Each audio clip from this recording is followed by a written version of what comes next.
अस्सलाम वालेकुम dear students, उम्मीद है आप सब खैरियत से होंगे। आज जो नेक्स्ट टॉपिक हम करने जा रहे हैं वो चैप्टर नंबर 5 का पॉइंट 4 है, जिसका टॉपिक है मकली हिल, मकली कब्रिस्तान या मकली पहाड़ी। जी स्टूडेंट, यहाँ पे ठट्ठा सिंध जो कि पाकिस्तान का सूबा है, पाकिस्तान के करीब मकली पहाड़ी दुनिया के सबसे बड़े कब्रिस्तानों में से एक है, जिसमें मशरिक़ वुस्ता के तरीही मकबरों का एक शानदार मजमूआ मौजूद है। 14वीं से 18वीं सदी ईस्वी तक ठट्ठा में रहने वाले मुकामी शाही खानदान मकली पहाड़ी को कब्रिस्तान के तौर पर इस्तेमाल करते थे। अच्छा जी, इससे पहले हमने पाकिस्तान की ओल्ड तहजीबों में हड़प्पा और मोहनजोदारो की तहजीबें पढ़ी हैं। जी, हड़प्पा और मोहनजोदारो की तहजीबें पढ़ने के अलावा हमें इस और कोई इल्म नहीं कि पाकिस्तान की हिस्ट्री में कौन कौन सी सिविलाइजेशंस मौजूद हैं। यहाँ ये न्यू हम मकली कब्रिस्तान के बारे में पढ़ने जा रहे हैं। अब यहाँ पे ना एक समा खानदान था जिसने 190 साल से ज़्यादा अरसे तक यानी 1333 से लेकर 1524 तक सिंध पर हुकूमत की, जो इस वक्त एक आज़ाद मुमलिकत थी।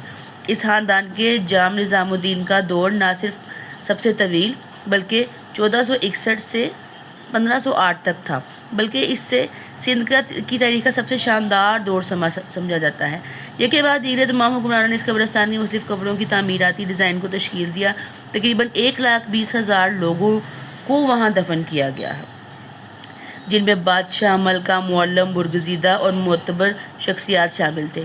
कब्रों के अलावा इस पहाड़ी पर मसाजिद, मंदिर, स्विमिंग पूल, तालीमी इदारे, मखतूतात, तफरीही हॉल वगैरह भी मौजूद हैं।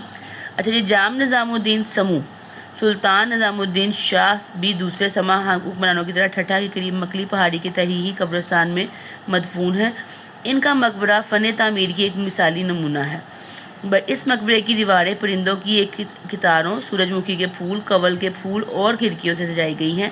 मतलब ये सारी चीज़ें वहाँ पे मट्टी के साथ ही बनाई गई हुई हैं। ठीक है, सजावट का ये अंदाज़ कदीम सिंध के शानदार माजी की अलामत है।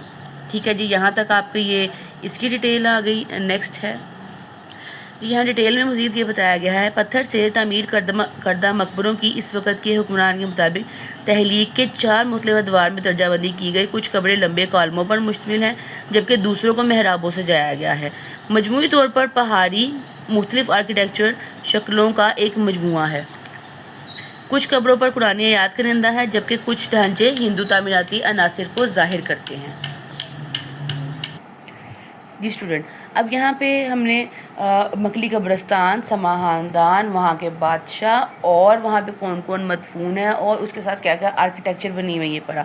नेक्स्ट अब जो लास्ट पैराग्राफ पढ़ने जा रहे हैं, सबसे ज़्यादा मुतासिर कुन कब्रें मिस्री एहराम की तरह दिखाई देती हैं। अच्छा, उन कब्रों को डिज़ाइन किया गया, ठीक है।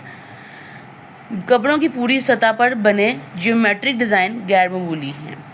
ज्योमेट्रिक डिज़ाइन होते हैं जो ज्योमेट्रिकल शेप से रिलेटेड हों। ठीक है, अच्छा जी, ज्योमेट्रिक डिज़ाइनों में पेचीदा नक्शो निगार यानी कि डिफ़िकल्ट डिज़ाइनिंग की गई है, मुनफरिद हैं और इनकी नफासत लकड़ी की नक्काशी का तासुर देती है। दिलचस्प बात यह है, सबसे इंटरेस्टिंग बात इसमें यह है कि आजकल सिंध और बलूचिस्तान में बनाए जाने वाले टेक्सटाइल पैटर्न, जेवरात और लकड़ी की नक्काशी में भी ये डिज़ाइन पाए जाते हैं। ऑब्वियस है, ये वहाँ सिंध की हिस्ट्री है, तो उसको अब ये सब लोग जो है वो उसको रिपीट कर रहे हैं और हिस्ट्री हमेशा आपके साथ रहती है।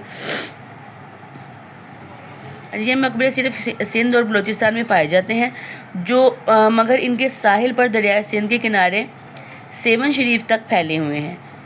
हैदान, लसबेला जैसे मुकामात में और मलीर, दमलोट और मीरपुर साकर्द में पुरानी ट्रंक रोड के साथ वाक़या मकबरे ज़्यादा खूबसूरती से तराशे गए पत्थर से तमीर किए गए हैं। अच्छा बच्चों, ये जगह का नाम अच्छे से याद कर लेना आपने, ठीक है। कई मकबरे दरियाए सिंध के मशरक़ी जानिब गजू, थरीबा, सोंदा और सेवन शरीफ में भी मिले हैं। बहुत से मकबरे खूबसूरत ज्योमेट्रिकल डिज़ाइन का हमने पहले पढ़ लिया और फूलदार नक्शो निगार से रास्ता किए गए हैं, जैसे दायरे और 8 कोणीय हसार में बने क्रॉस, मुरब्बा, 5 कोणीय या मुहम्मस, पेंटागोन्स, 6 कोणीय या मुसद्दस, हेक्सागोन, सितारे की शक्ल के डिज़ाइन, शेरोन, लाइनें, पट्टीदार नमूने और तवीज़ नुमा डिज़ाइन कब्रों पर बनाए गए हैं। अच्छा, ये वहाँ के कब्रों की खासियत है। हमने तो नॉर्मल कब्रें देखी ना, मट्टी की या थोड़ी सी पक्की कब्रें देखी, लेकिन ऐसी डिज़ाइनिंग हमने कब्रों पे पहले नहीं देखी। इस वजह से इसको मुनफरिद समझा जाता है और इसको हम स्टडी भी कर रहे हैं।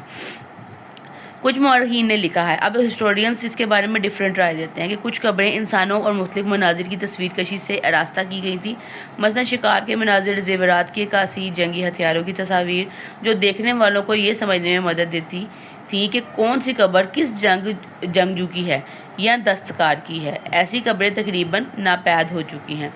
कुछ जगहों पर छतरी नुमा के नोपिस भी पाए गए हैं, जिनमें से एक का नक्शा मुरब्बा शक्ल में है और ये 8 सतूनों वाला है। सतूनों के ऊपर इस पर एक गोल गुंबद नुमा छत बनाई गई है, जिसके ऊपर एक कबा भी नस्ब है। सतून 8 कोणीय हैं और शेरून पैटर्न और 4 ब्रैकेटों के साथ सजाए गए हैं। इन ब्रैकेटों को भी सजाया गया है। तराशे हुए ड्रिप स्टोन और पैरापेट भी छतरी की खूबसूरती में इजाफा करते हैं। ये है जी आपका टॉपिक नंबर 4 चैप्टर नंबर 5 का। उम्मीद आपको समझ आ गई होगी। इंशाल्लाह नेक्स्ट लेक्चर में आपको नेक्स्ट टॉपिक जो है ना वो बताया जाएगा। अल्लाह हाफिज़ जी।